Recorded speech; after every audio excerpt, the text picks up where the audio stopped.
কোটা সংস্কারের দাবিতে শুরু হওয়া ছাত্র আন্দোলন ধীরে ধীরে পরিণত হয়েছিল শেখ হাসিনার পদত্যাগের দাবিতে গণ আন্দোলনে।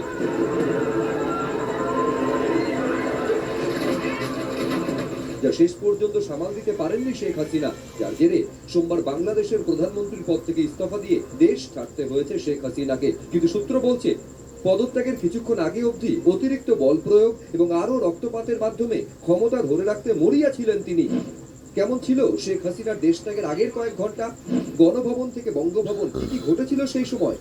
বাংলাদেশের দৈনিক প্রথম আলো সূত্রে খবর, সরকার বিরোধী আন্দোলন হাতের বাইরে চলে যাচ্ছে দেখে তা দমানোর জন্য আওয়ামী লীগের কর্মী সমর্থকদের সশস্ত্র অবস্থায় নামিয়ে দিয়েছিলেন শেখ হাসিনা। কিন্তু তাতে হিতে বিপরীত হয়। রবিবার সারা দেশে ব্যাপক সংঘর্ষ ও প্রাণহানি ঘটে। সূত্রের খবর, এই পরিস্থিতিতে রবিবার রাতে শেখ হাসিনার এক উপদেষ্টা সহ কয়েকজন তাকে পরামর্শ দেন সেনাবাহিনীর কাছে ক্ষমতা হস্তান্তর করতে, কিন্তু কোনো মতে রাজি হননি তিনি। উল্টে সোমবার থেকে কারফিউ আরো কড়া করতে বলেন। সেই মতো সোমবার সকাল থেকে সেই উদ্যোগ নেওয়া হলেও সকাল 9টার পর থেকে বিভিন্ন জায়গায় আন্দোলনকারীরা বড় সংখ্যায় জমায়েত হতে শুরু করে।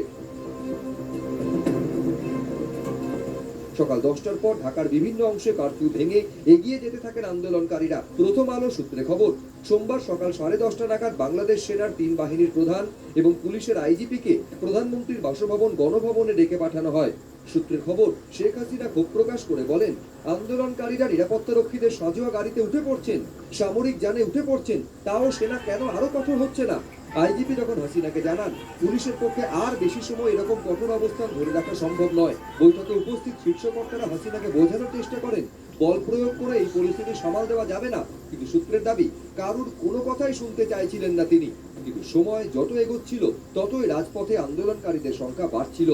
এদিকে শেখ হাসিনা কোনো কথা শুনতে না চাওয়ায় তার বোন শেখ রেহানার সঙ্গে কথা বলেন সেনা ও পুলিশের কর্তারা। তাকে শেখ হাসিনাকে বোঝানোর অনুরোধ জানান। সূত্রের খবর, বোনের সঙ্গে কথা বলার পরেও ক্ষমতা ধরে রাখতে মরিয়া ছিলেন হাসিনা। এরপর বাংলাদেশের পরিস্থিতি নিয়ে শেখ হাসিনার ছেলে সজীব ওয়াজেদ জয়ের সঙ্গে কথা বলেন এক শীর্ষকর্তা। তারপরই পরিস্থিতির বদল হয়। ছেলের সঙ্গে কথা বলার পর পদত্যাগ করতে রাজি হয়ে যান হাসিনা।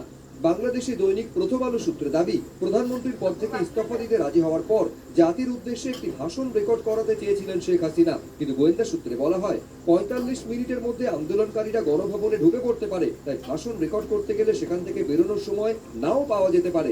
এরপরই আর ভাষণ রেকর্ডের সময় না দিয়ে শেখ হাসিনাকে গণভবন ছাড়ার জন্য 45 মিনিট সময় বেঁধে দেওয়া হয়। শুরু হয় দেশ ছাড়ার প্রস্তুতি। ছোট বোন শেখ রেহানাকে নিয়ে তেজগাঁওয়ের পুরনো বিমানবন্দরের হেলিপ্যাডে যান Sheikh Hasina.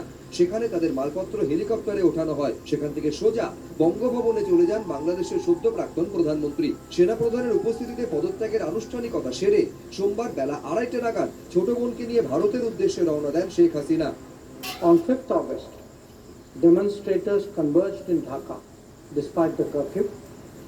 Our understanding is that after a meeting with leaders of the security establishment, Prime Minister Sheikh Hasina apparently made the decision to resign. At very short notice, she requested approval to come for the moment to India. We simultaneously received a request for flight clearance from Bangladesh authorities. She arrived yesterday evening in Delhi.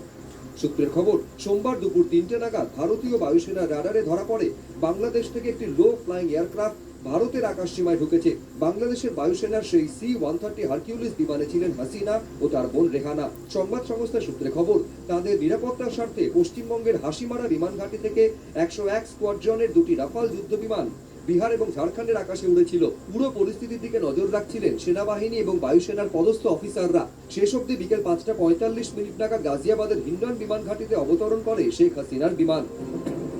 এরপর থেকে সেখানেই আছেন বাংলাদেশের সদ্য প্রাক্তন প্রধানমন্ত্রী। এরপর কোথায় এখনো অজানা। তাকে নিয়ে যে বিমান ভারতে এসেছিল তা বাংলাদেশে ফিরে গিয়েছে। রয়ে গিয়েছেন হাসিনা। এবিপি আনন্দ। দেখুন, এই